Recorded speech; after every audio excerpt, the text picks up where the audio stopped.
Hello friends, இது உங்கள் green தமிழா. நம்ம மூவியில் உள்ள பாண்டுரங்கடு படத்தோட ரிவ்யூ தான் பார்க்க போகிறோம். பாண்டுரங்கடு 2023 அமேசான் பிரைமில் தமிழில் வெளியான ஒரு ஃபீல் குட் ட்ராமா மூவி. இந்த படத்தோட ரிவ்யூ போடும்போது நம்ம சேனல் சப்ஸ்கிரைப் பண்ணி உங்கள் ஃப்ரெண்ட்ஸ் பண்ணி சப்போர்ட் பண்ணுங்க. ராகவேந்திர ராவ் இந்த படத்தை வந்து டைரக்ட் பண்ணியிருக்காங்க. பாலகிருஷ்ணா, ஸ்னேகா, தபு மற்றும் பலர் இந்த படத்தை நடிச்சிருக்காங்க. இந்த படத்துடைய கதையை பார்த்தரலாம். படத்தில் வர ஹீரோ ஒரு ஜாலியான லைஃப்பை வாழ்ந்துட்டு இருப்பாரு. அப்படியே எங்கே பார்த்தாலும் ஒரு ஜாலி அப்படின்னு போயிட்டு இருப்பாரு. இந்த சமயத்தில் தான் ஒரு நடனமாடும் மங்கையை பார்ப்பாரு.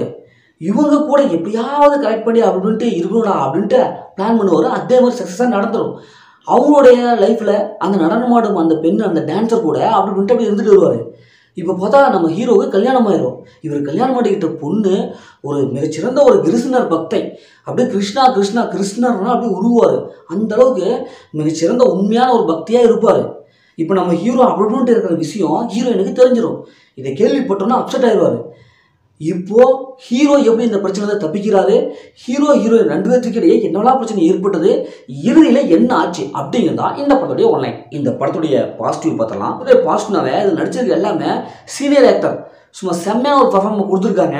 பாலகிருஷ்ணா ஆகட்டும், ஸ்னேகா ஆகட்டும், தபு ஆகட்டும், இப்படி எல்லாருமே பிட்னி பெடல் எடுத்திருக்காங்க. அந்தளவுக்கு ஒரு ஆக்டிங் பர்ஃபார்மன்ஸை கொடுத்துருக்காங்க. படத்துடைய சினிமாட்டோகிராஃபி கலர்ஃபுல்லாக ஹை குவாலிட்டி விஷயம் கொடுத்துருக்காங்க. படத்துடைய மியூசிக் சூப்பராக இருக்குது. பாட்டெலாம் ஓரளவுக்கு நல்லாவே இருக்குது.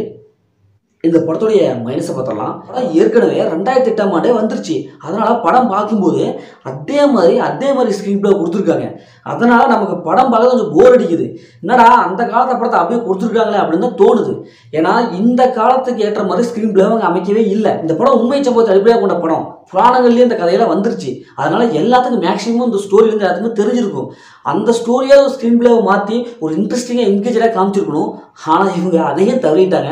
அதனால் படம் பார்க்கும்போது செகண்ட் ஹாஃப்லாம் இந்த படத்தை பார்க்கலாமா இல்லை வேண்டாமா, நமக்கு டைம் தானே வேஸ்ட் ஆகுது அப்படிங்கிற அளவுக்கு தான் தோணுது. படத்தில் வர எந்த ஒரு கேரக்டரும் நம்மளால் ஃபாலோ பண்ண முடியல. ஏன்னா அந்தளவுக்கு ஸ்க்ரீன் பிளே ரொம்ப லோவாக இருக்குது.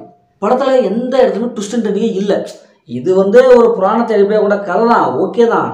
ஆனால் கொஞ்சமாக ஒரு இன்ட்ரெஸ்ட்டாக காமிச்சிருக்கலாமோ இல்லையோ, அதுவும் இல்லை. இந்த படத்தை ஃபேமிலியோட பார்க்கலாம், கண்டிப்பாக ஃபேமிலியோட பார்க்கலாம். ஏன்னா படத்தில் அந்த மாதிரி சென்ஸ் எதுவுமே இல்லை. மொத்தத்தில் இந்த படம் எப்படி இருக்குது, சூப்பராக சுமாராக இருக்குன்னா இந்த படம் ஒரு ஒன் டைம் பட்சம் முடியாது. நான் உங்களுக்கு படம் சஜஸ்ட் பண்ணுறேன். ஓகே, இதே மாதிரி ஒரு புதிய மூவி ரீல்ஸ் சந்திப்போம். உங்களோட உங்கள் கவி பாரதி.